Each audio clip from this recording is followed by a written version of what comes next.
Good Tuesday morning to everyone, and welcome to another edition of the Kitchings Table.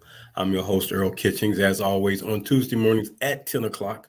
If you haven't figured it out by now, we get started with another edition of our show here on Awesome Radio 106.9 WBIS LP. Joining me, as usual, my co host, Miss Ronleen Kennedy. Ronleen, good morning. Good morning, Earl. How are you? I'm doing fine. Thank you so very much. We are coming to the close of April, and April is always a month filled with so many things. Specifically, we celebrate Easter during this time of the month, but that's not the only thing going on. And you have brought something very, very important to our attention that we needed to talk about, being that this month is about to close, and it is another one of those months where something specific has been targeted for our attention. And I'm talking about autism.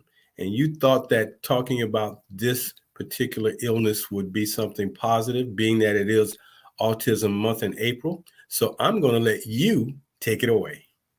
All right, thank you so much. Yes, this is National Autism Awareness Month, and we would be remiss just to let April go by without mentioning that.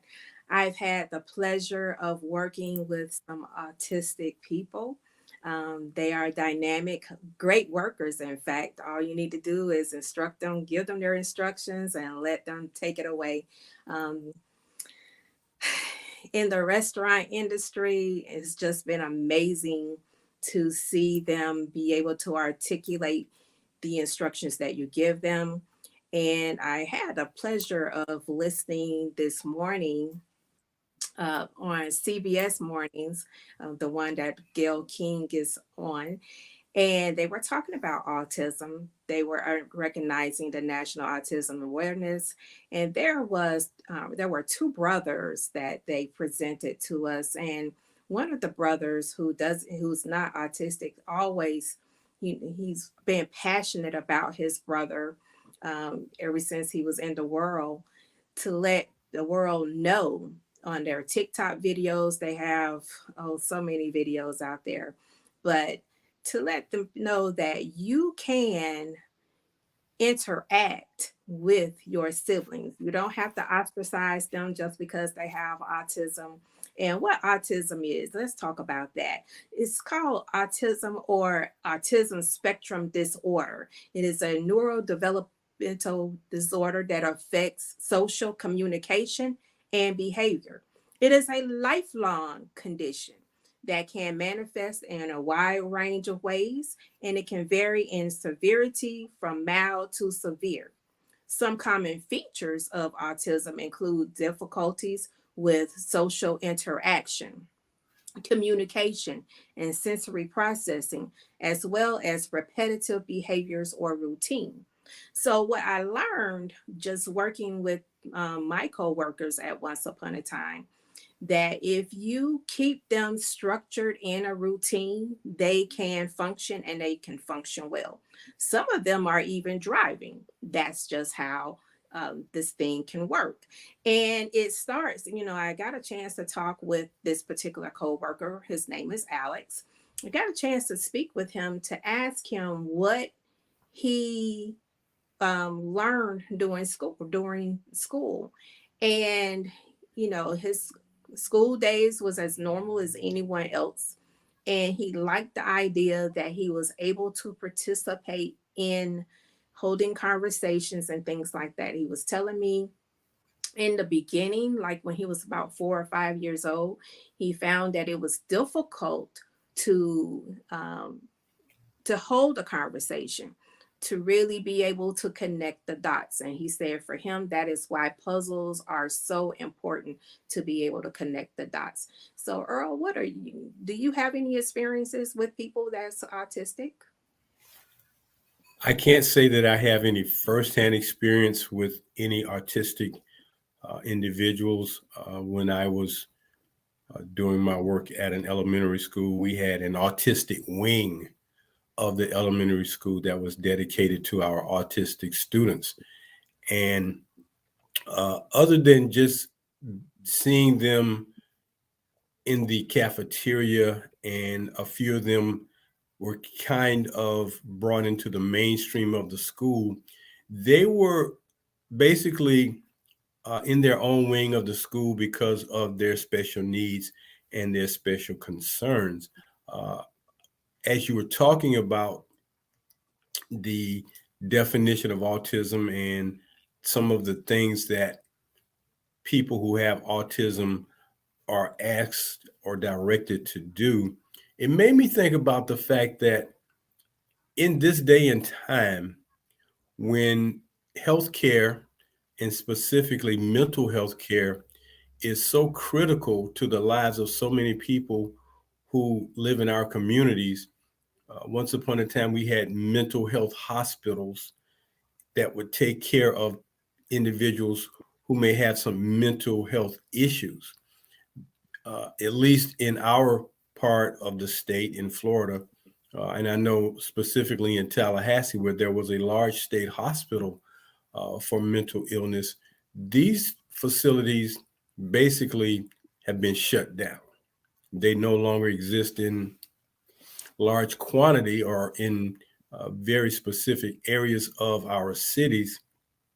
So, what that meant and what that means is that these individuals who are challenged, who are suffering with mental health issues, basically find themselves, if not in the care of loved ones or family members or friends, find themselves for the most part on the streets.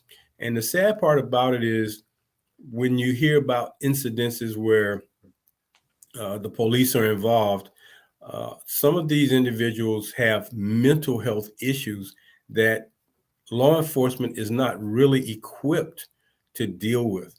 So when we talk about people who may be autistic, and some of them may be mixed in or maybe in these numbers where they are on the streets or they're in situations that cause them not to be in facilities or not under the care of individuals that who love them or care for them, they may get the wrong attention.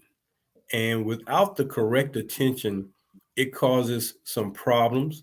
Uh, we know people can misinterpret what we see as something very minor into blowing it up to be something major. Uh, we don't, again, have the professionals in our law enforcement agencies to recognize and deal with individuals who are suffering from mental health. So some have severe mental health issues, and as you've indicated, people with autistic situations may not be as, I guess, threatening as people who have more serious mental health issues. But when you don't have the right care and the right concerns for individuals like this, it creates a problem. I'm glad that the autism the autism situation has been addressed in large part because we now recognize and know that there are people who are autistic. Does not mean they cannot function uh, in our society as regular citizens, but it does mean that they need a little bit more care and direction. So when you point out that if you give them specific things to do, they will do them well. And I think that's the critical part of getting people who can do something repetitively, who can do things well.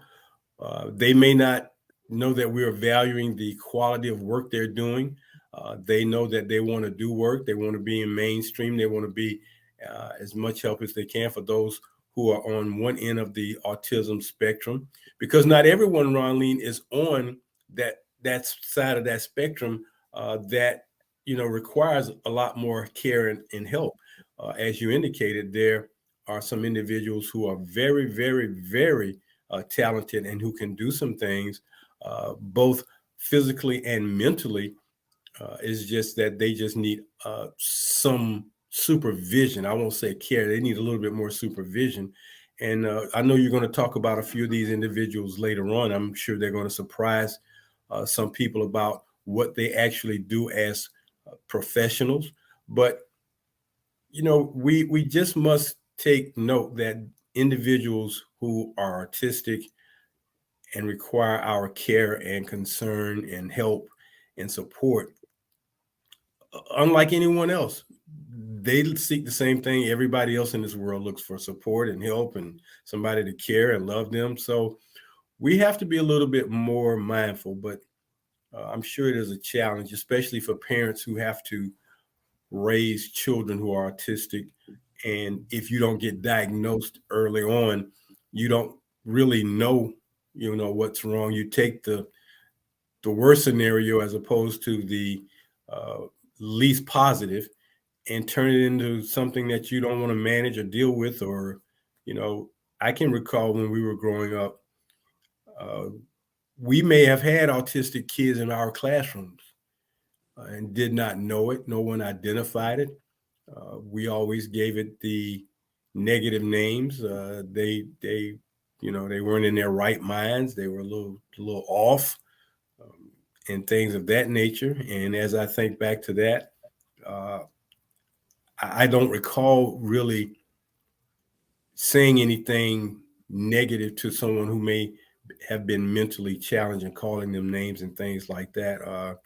I'm aware that there were some students who did not learn at the same accelerated rate, and that's another thing that could have been a problem that we didn't recognize. And teachers probably at that time were not, I guess, taught to recognize this, and we didn't have the experts that we now have to recognize these things. We just assumed that that person had a mental issue. Well, yes, they did, but it did not require us to be so negative about it and so uncaring about it. So this particular medical situation for people who have autism, uh, it's good to know that we are working toward being as being better supporters for these individuals, recognizing it and diagnosing it earlier so that we can treat it better and effectively help those who are at the upper side of the autism spectrum, who are doing professional things in a major way, find their way and find their place, because what they've done is amazing. You're absolutely right. And it goes back to what the keyword support, the keyword diagnosis, the keyword medical care. All of those go hand in hand, and being equipped, getting the right education needed in order to, like in the classroom situation, because they can learn. um, and that was made so obvious to me, dealing with my coworker, and it was a pleasure to work with him. And then he moved on, to be able to get a better job, to be able to do better things. And one thing that I was a little saddened about, because he is so caring. He said, the one thing that he know that he would never do, even though he felt like he would have been good at it, is have a family of his own. Hmm. And that was profound for me, because when I think about fatherhood and motherhood and what it takes in order to raise children, I felt like, he could be capable of raising children, but he knows his limitations as well. He said he's, um, when it comes down to parenting, he's had that kind of thing, wherein they had to care for a doll in school.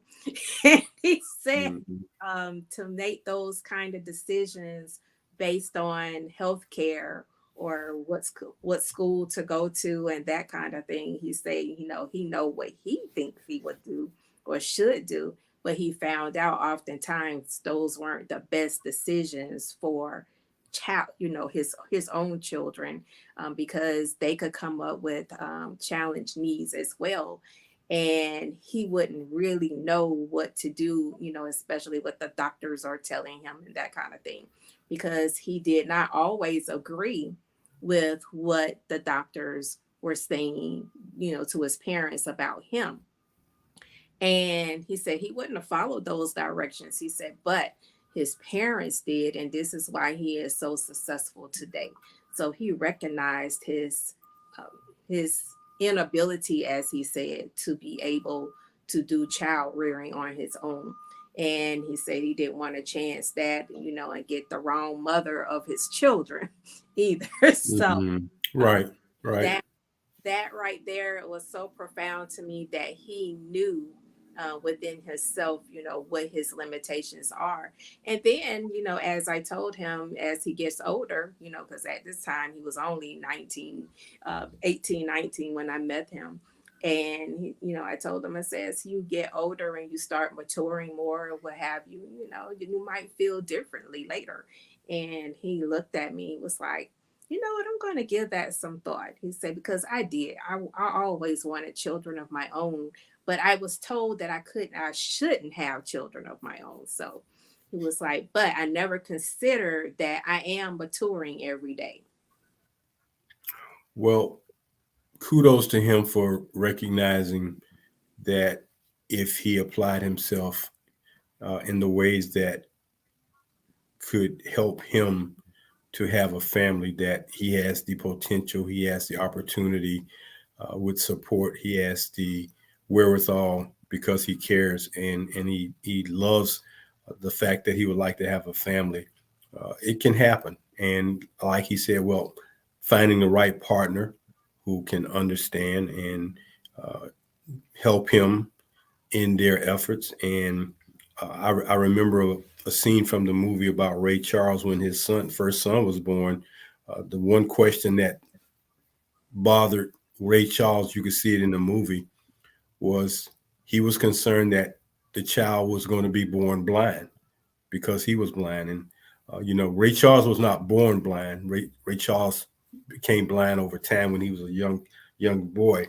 But that was his concern, that his child was going to be blind or be born blind. So I can understand this young man saying he'd be concerned as to whether or not his child or children would carry that particular trait into their DNA that could cause them to be autistic, and rightfully so. I mean, that just shows you that he's maturing and he's a caring adult because he has the mindset to think about that particular situation. And uh, I'm looking at some of the information that we've gathered, and one of the things it says that research shows that early intervention leads to positive outcomes later in life for people who have autism. So the sooner the intervention can begin, and of course, just like anything else, as we've already shared, there are severe cases and there are not so severe cases, and everything in between. So it just depends on, as we say, where you fall on that autism line, from severe to not severe, and anywhere in between. So as we continue, or as scientists and health experts continue to delve into this particular mental health illness, the more that they can find out to help people deal with it, to help people overcome it, to minimize it, to give ways to perhaps engage it with a more positive outcome, a positive outlook, the better off we are going to be. One of the things that also comes to mind is for all the money that the world has and it spends it on devastation, destruction, negativism. Uh, what would happen if a lot of that money had been turned toward helping humanity in such positive ways? Autism being one of the ways that you spend all this money to build weapons of destruction. Why not build weapons of encouragement and enlightenment to help people?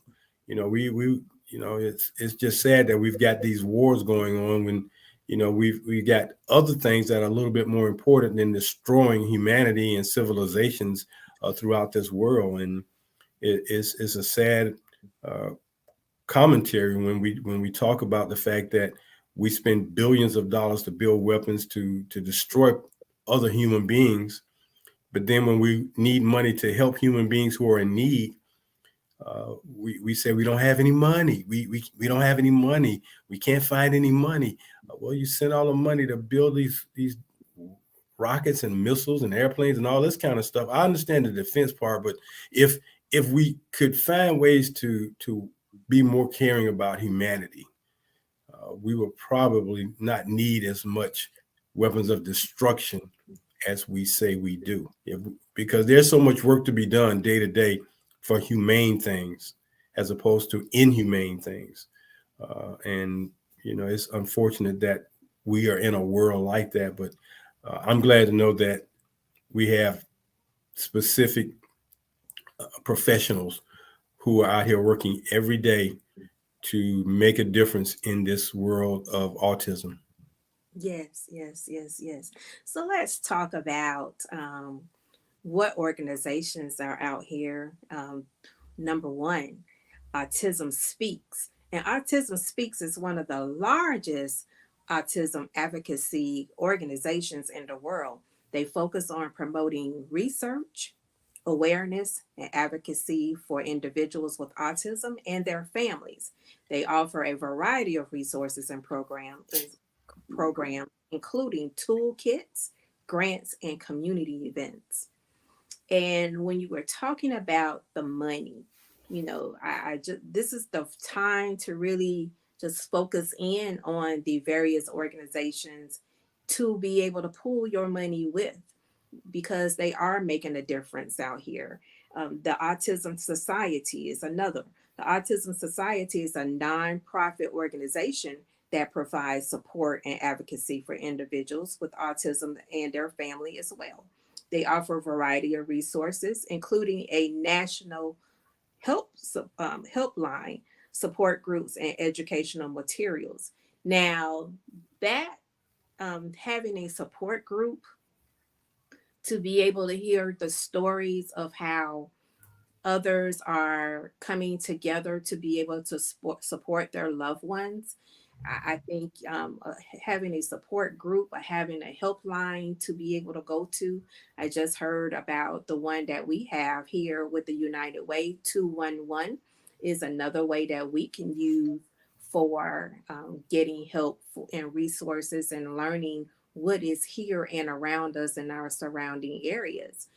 Because at the time that something is going on and you really don't know what to do. uh, it can happen in the middle of the night, that kind of thing, when everything is quiet. You need to be able to have something to reach out to 24/7. So I'm thankful that the Autism Society provides a helpline for those individuals. The next one is the ARC. Now, I'm familiar with the ARC here. Is a nonprofit organization that advocates for the rights and inclusion of individuals with developmental disabilities, including autism. And I've had the opportunity to go out on their site, and they have housing. Some people are able to live independently on their own. They're just not allowed to, they can't make the greater decisions as far as to be able to have a home of their own, such as a mortgage or what have you. But they are able to operate within a home, in their own home. They have someone to come over and check on them periodically to make sure that everything is working well into those little apartments and things like that. They have a place where they can come and socialize. And they have, they meet with group sessions, and they also have individual group therapy. So, with that being said, it's like they're being surrounded with care, and they have someone to reach out to in the middle of the night, something goes wrong or what have you. Um, so it allows them to live independently from their families and be able to have that support that they need surrounding them 24/7. The next one is the National Autistic Society. The National Autistic Society is a UK based, United Kingdom based charity that provides support and advocacy for individuals with autism and their families. They offer a variety of services, including information and advice support groups, and educational resources. And again, educational resources are so important for the entire dynamic of the families, so that that interaction that is needed to support the person with autism to be able to function in their home, gracefully, with dignity, and be able to learn, just like I was telling you about, my ex coworker, was able to learn every day something new. We would put him, once he mastered a station, we would put him on another station. And as a matter of fact, one day I went over to visit him and he was cashiering. So he's very good with money. And Okay. he's learning how to articulate his feelings or whatever in a manner of poetry. Got a chance to hear him sing, and things like that. So that dynamic is just um, super for me, and to know that he has support around him as well. His parents have those support services and groups as well. The next one is the Autism Society of America. The Autism Society of America is also a nonprofit organization that provides support, advocacy, and information for individuals with autism and their families. And what I want to say about these groups, all of them can use volunteers.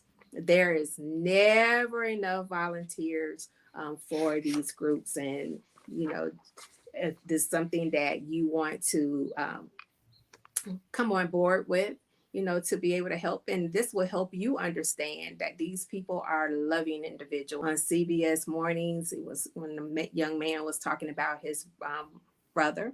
He said he doesn't have a mean bone in his body. And you could tell his brother just wanted to help. So, you know, this is near and dear to my heart. And before we go to the break, I want to share a personal story about one of my family members. His name is Keyshawn.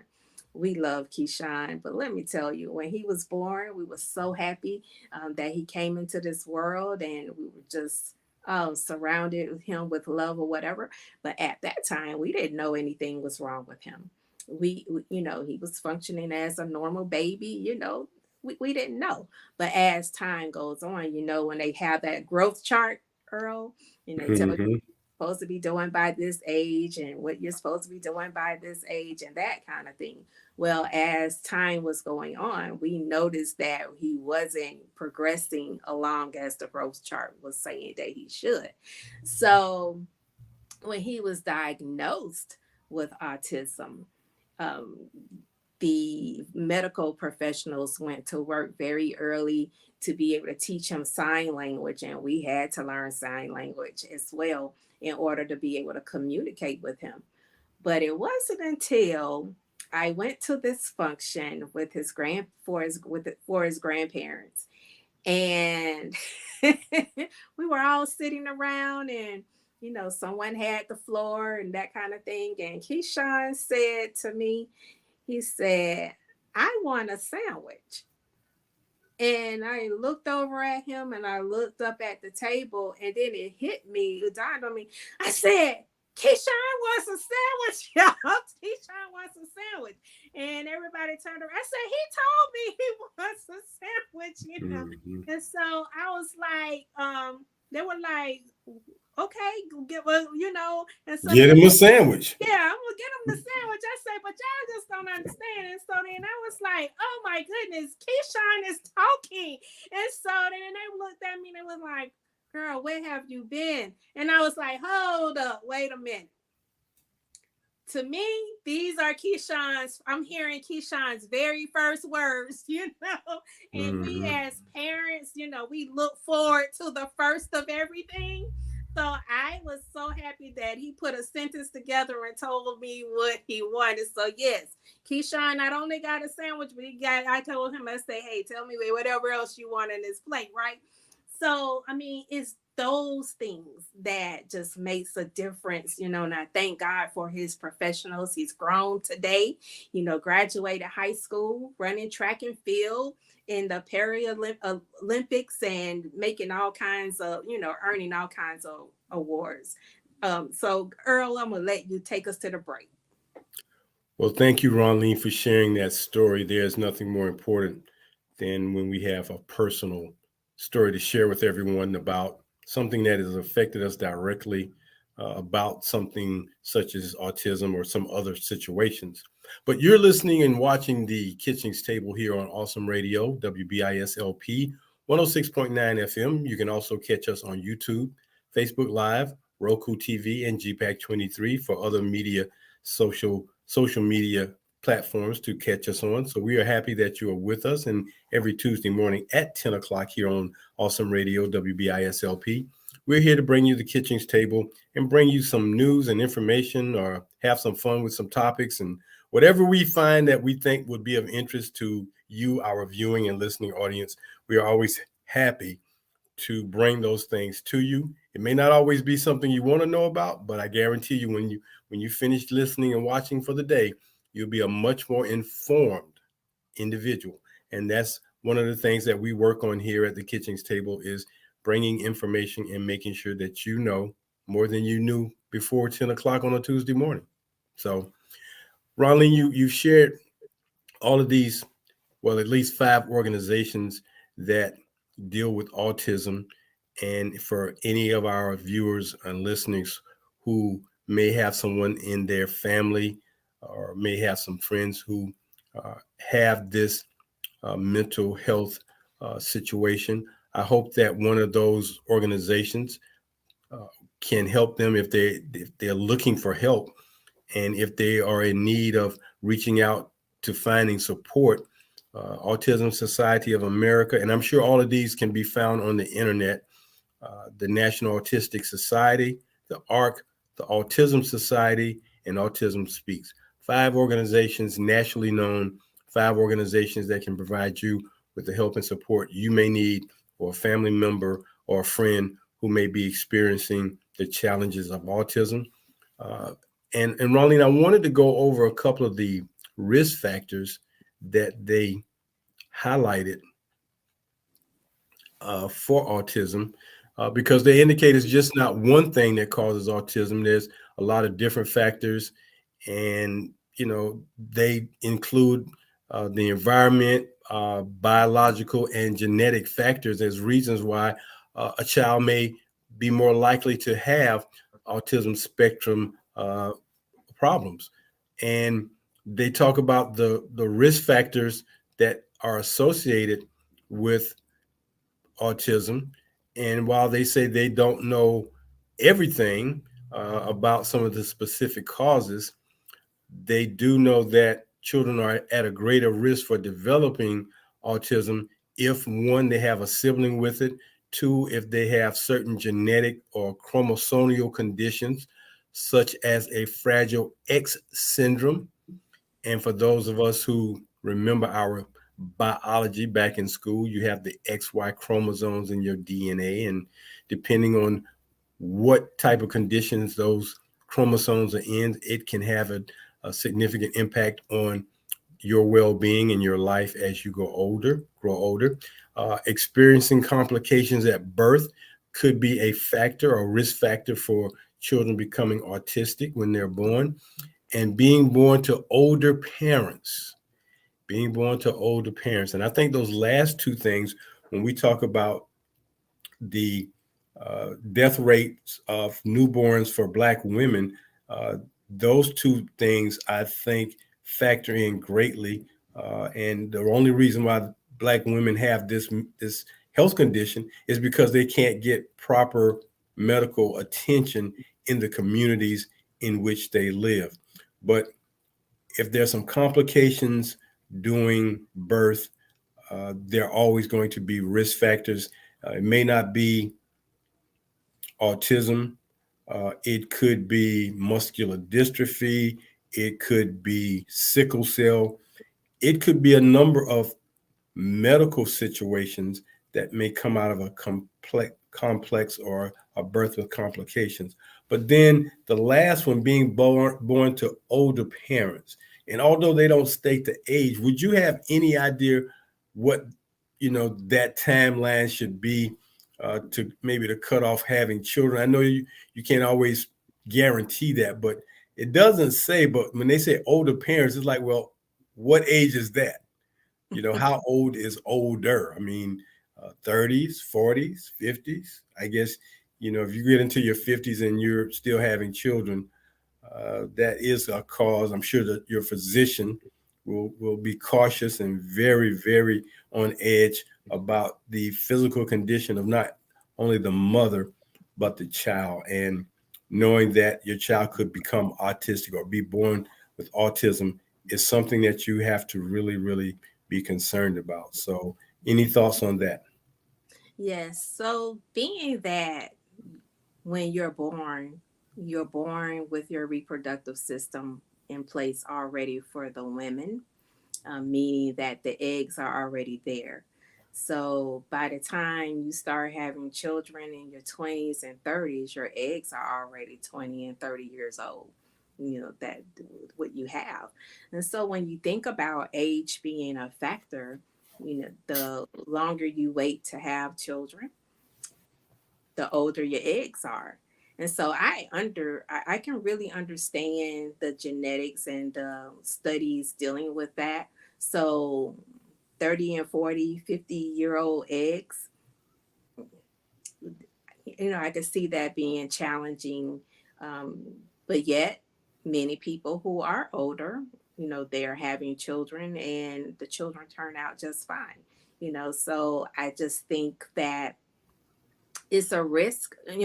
Childbearing is a risk anyway, because you don't know what you're going to get. There's so many diseases out here, and as you said, amongst Black women, so many things go untreated. STDs go untreated. All everything goes untreated, and then of course that is affecting your reproductive system as well. So um, starting very early on to make sure that healthcare is the number one thing that should not go unfactored into being an adult. Um, because it's important to get to the doctor. It's important to know when your body is changing. It's important to know, just like what he was saying, for himself. It's like, okay, I know I have this wrong with me, and it has not been easy on me as the individual, but me knowing now what I'm taking my parents through, that kind of thing, and what I have taken them through. So he knows his history. So when things go undiagnosed, that filters in. It's just like a car. When the car isn't taken to the shop, the mechanic, and it's not worked on, it filters on into something else. So the engine breakdown and things like that. So the bodily breakdown is what's happening and maybe causing a lot of challenges. I know the one thing that they said that isn't causing the challenges of autism is not the immunizations. So, it may be the lack of immunizations because of the way one thinks. So this is why we need to be educated into making informed decisions so that we can be the best duty of care for our loved ones and for ourselves. I have a question for you that became a thought as you were talking about the years that eggs are carried or how long or how old they might be. Would you have you ever known a child who they say, well, he's got an old or she's got an old soul? They seem to know about some things. It's like, what do you know about that? And they seem to know about it, and you can't figure out why that might be. You know someone like that or had met I someone like that? Yes, and it wasn't because they came from parents that were older. That wasn't the case. No, that wasn't the case. They You came sure? is I'm positive for the ones that It I know wasn't because of old eggs. wasn't because of those That old. wasn't it. Oh, No, that wasn't okay. it. They came from younger eggs, and when they came into this world, they came with I guess you would call that an extra sense about this world and how they viewed it and what they wanted to do. they came already set, ready, and ready to go. It was like, hey, all you needed to do was provide a resource and a way for them to get it done. And shoot, by the time they were 15 or whatever, they were on their way. So yeah, I can't say it came from old eggs. Well, that kind of occurred to me when you were saying that. I was like, I wonder if old eggs has something to do with kids, people who we say, man, you got an old soul. You got an old soul. You know about some things, or you can relate to some things that you shouldn't be relating to by any stretch of the imagination.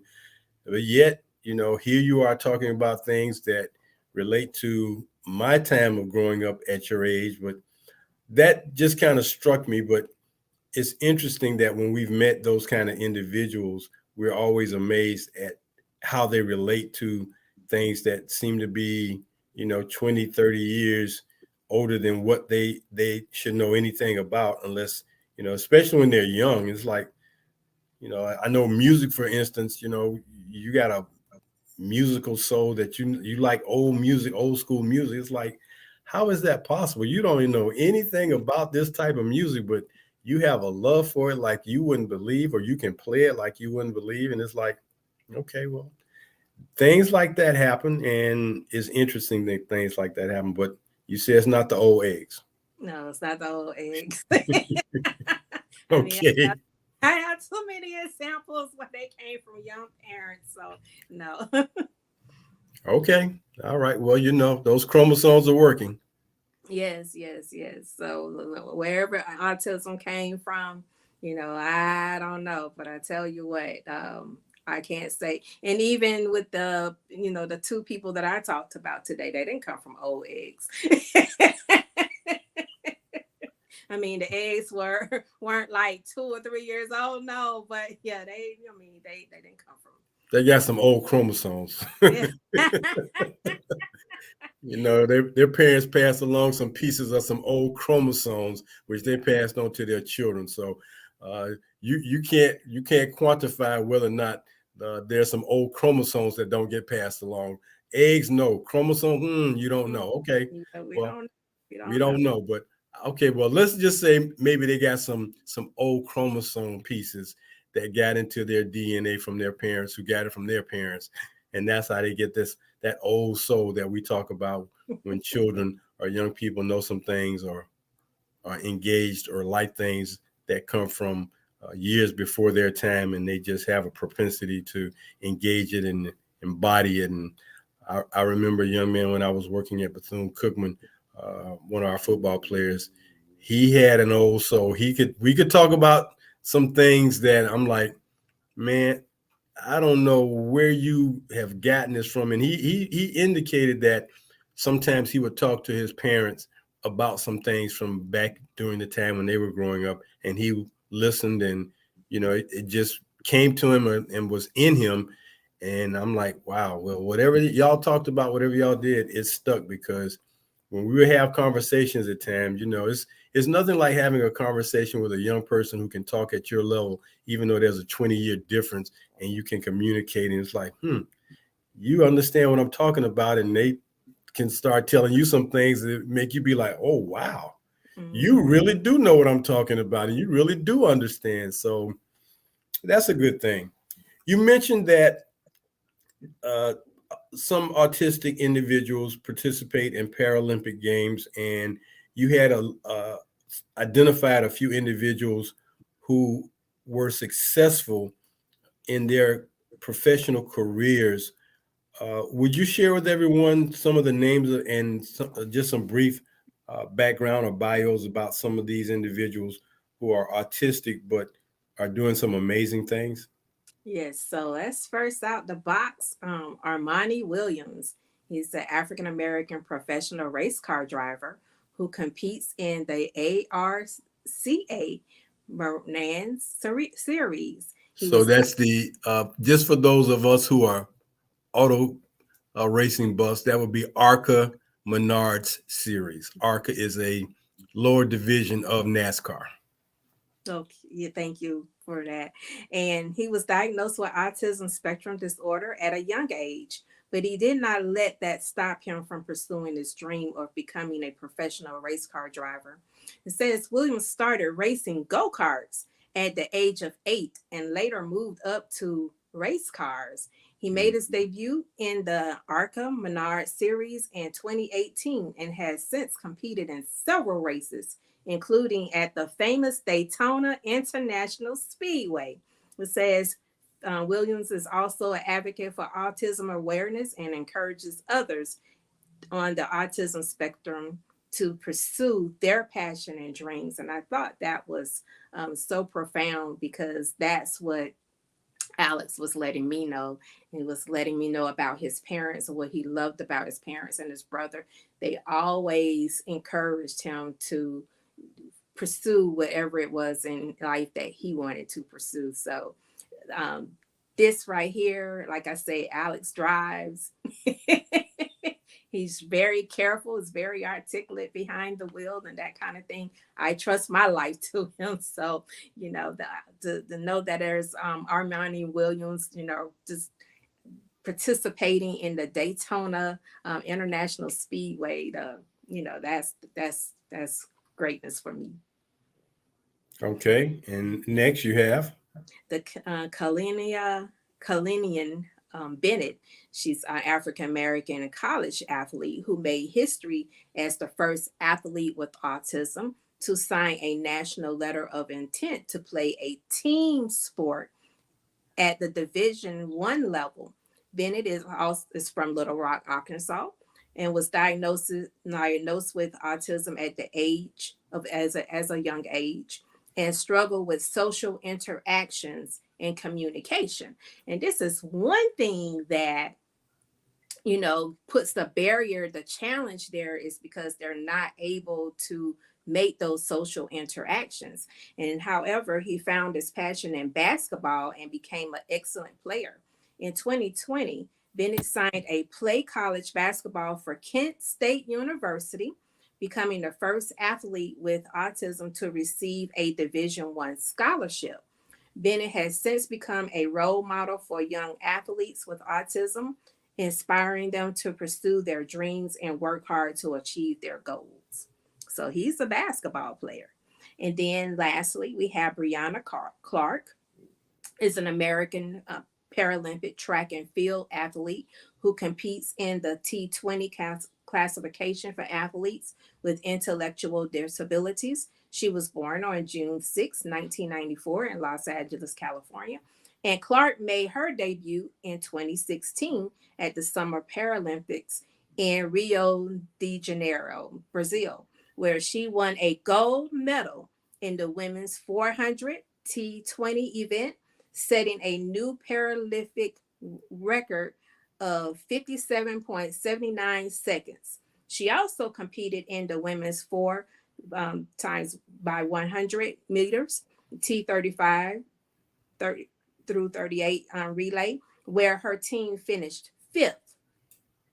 She continued her success in 2019 in the Parapan American Games in Lima, Peru, where she won gold medals in both the women's 400 meter T20 and the 4 times 100 meter T35-38 relay. And at the 2020 Summer Paralympics in Tokyo, Japan, Clark won a silver medal in the women's 400 meters T20 event, finishing behind her teammate and rival, Deja Young. She also competed in the women's 4 times 100 meter T35-38 relay, where her team finished fourth. So she has become the top Paralympic track and field athletes in the world, and she continues to inspire others with her determination and success. And again, I want to give kudos to Keyshawn, my cousin, who's also great with track and field as well, and has been bringing home medals ever since he's been able to participate in his games. Well, I'm laughing, Ronline, because when you were reading some of Brianna's bio, when you got to the relay event, you say the 4 times 100. And in track and field, it's the 4x100 or the Oh, four four by by four okay. by 400, not the four times, not And the four times 100. It's the four that that's one of the things that we have to work on with our children when we're talking about word math problems, because symbols and words have different meanings, and if we don't teach them all the meanings of these words to apply them in mathematical problems, they will not get them correct. So although the X means times, in the world of track and field it means by. okay, So 4x100. So that's that had me laughing. A few other names that come to mind when we talk about autism, and these are names that will probably surprise you. Former master chess player Bobby Fischer was autistic. Emily Dickinson, who was a writer, was autistic. Charles Darwin, the naturalist and biologist, was autistic. Anthony Hopkins and Dan Aykroyd were autistic. But at the top of this list, Albert Einstein, science and math, was a person that had the autism spectrum disorder. So just so everyone knows that this particular illness condition is not just for some, it can reach out to everyone. Well, that's going to do it for us today here on the Kitchings Table. Our topic today has been autism. We always appreciate you joining us here on 106.9 FM WBISLP Awesome Radio. Check us out on other social media platforms: YouTube, Facebook Live, GPAC 23, and Roku. As always, we invite you to join us next Tuesday morning at 10 a.m. for the Kitchings Table, when we will bring some new and more insightful information to you. For my co-host, Ron Lee Kennedy, this is Earl Kitchings. Until next Tuesday morning, don't forget, go out and do something good for someone else in the world. Ron Lee, have a great week. you too. Thank you All so right. much.